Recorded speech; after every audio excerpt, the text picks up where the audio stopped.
आज की भागदौड़ भरी इस लाइफ में इंसान के पास कुछ भी सोचने का समय नहीं है। हमारा दिन रात काम करते करते और इधर उधर भागते निकल जाता है और रात को थक कर सो जाते हैं। फिर सुबह से वही सब चलता रहता है। पर क्या आपने यह सोचा है कि इन सब के चक्कर में हम उन चीज़ों को भूल रहे हैं जिनकी वजह से हम जिंदा हैं। जी हाँ दोस्तों, हमारे आसपास ऐसी बहुत सी चीज़ें हैं जो हमें प्रकृति ने दी हैं। इन्हीं चीज़ों में से हमारा सूर्य भी है, जो कि पृथ्वी पर जीवन का आधार है। सूर्य हमें रोशनी देता है, साथ ही यह ऊर्जा का सबसे बड़ा स्रोत भी है। सूर्य अपनी रोशनी पृथ्वी के साथ साथ सौरमंडल के दूसरे ग्रहों को भी देता है।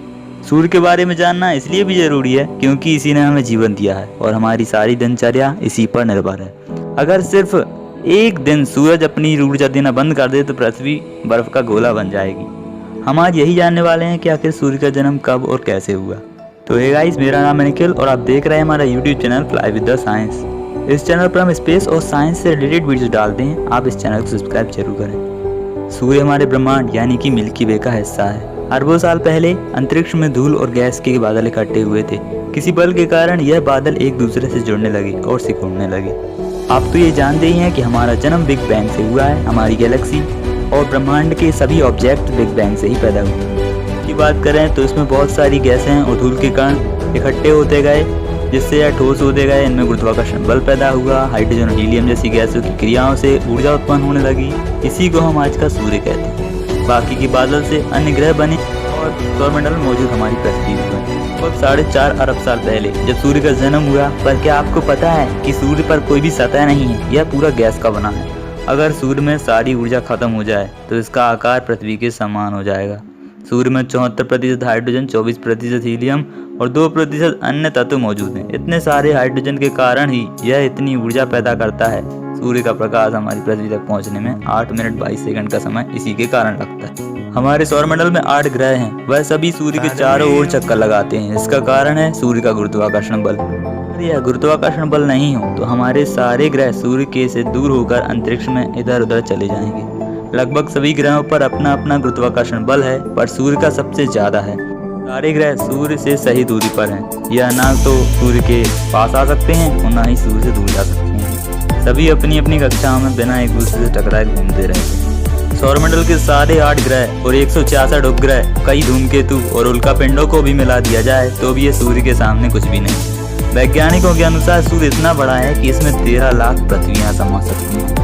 सूर्य का गुरुत्वाकर्षण बल पृथ्वी की तुलना में 28 गुना ज्यादा है। मतलब अगर पृथ्वी पर आपका वजन 50 किलोग्राम है तो 1400 किलोग्राम होगा।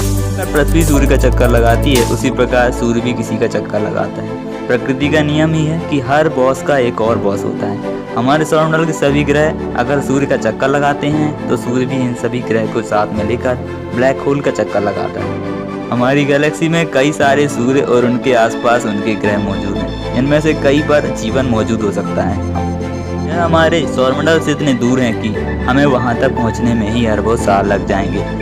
हमारे ब्रह्मांड का सेंटर पॉइंट होता है ब्लैक होल। इसके चारों ओर सभी चक्कर लगाते हैं। उससे डरने की जरूरत नहीं है दोस्तों, क्योंकि हमारा सूर्य इस ब्लैक होल से 30,000 प्रकाश वर्ष की दूरी पर है। सूर्य को ब्लैक होल का एक पूरा चक्कर लगाने में करीब 22.5 करोड़ साल लगते हैं और सूर्य अपनी दूरी पर 25 दिन में एक चक्कर पूरा करता है। आखिर सूर्य की ऊर्जा का स्रोत क्या है? हर ऊर्जा के पीछे एक स्रोत होता है। सूर्य हाइड्रोजन और हीलियम से ऊर्जा पैदा करता है। सूर्य की सतह पर हमेशा हाइड्रोजन के विस्फोट होते रहते हैं, जो कि पृथ्वी पर बहुत से हाइड्रोजन बम और परमाणु विस्फोटों से भी ज्यादा हैं। सूर्य अपनी ऊर्जा अपने केंद्र से पैदा करता है। सूर्य से निकली ऊर्जा का 2 अरबवां हिस्सा ही पृथ्वी तक पहुंच पाता है, जिसमें से 15% अंतरिक्ष आ जाता है। बाकी बची ऊर्जा हमारे लिए होती है।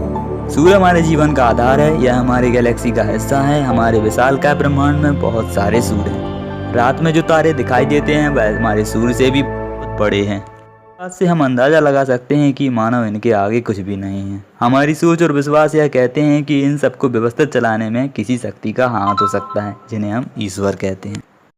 तो उम्मीद करते हैं कि इस वीडियो से आपको कुछ अच्छा सीखने को जरूर मिला होगा। ऐसे ही साइंस वीडियोस के लिए इस चैनल को सब्सक्राइब करें। वंदे मातरम।